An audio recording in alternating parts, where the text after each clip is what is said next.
ಪ್ರಸನ್ನೀಕರಿಸಿಕೊಂಡಿದ್ದೀರಿ. ಒಲಿದು ನಿಮ್ಮ ಮುಖವನ್ನು ಅವಲೋಕಿಸಿದೆ ಅಂತಾದ್ರೆ ನಿಶಾಕಮಲದಂತಾಗಿದೆ ನಿಮ್ಮ ವದನ.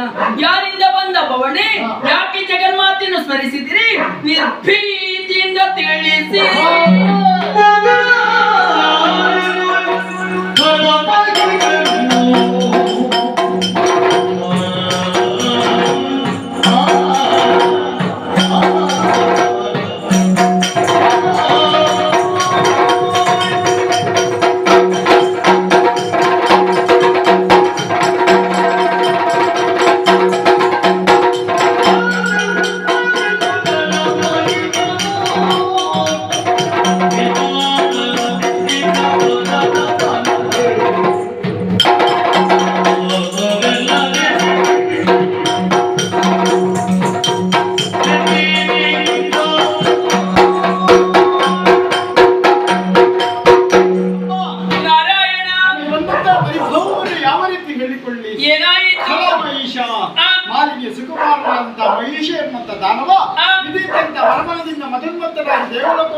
ದೇವತೆಗಳನ್ನೆಲ್ಲ ಗಾರುಗಿಡಿಸಿದ್ದಾನೆ.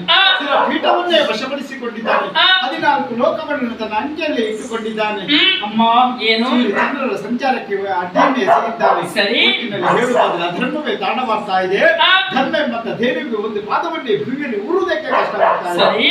ಆದಷ್ಟು ಬೇಗ ದುಷ್ಟನಾಗಿ ಬೆರೆತಿರುವಂತಹ ಮಹಿಷನ ಮಕ್ಕಳೇ ವಿಚಿತ್ರ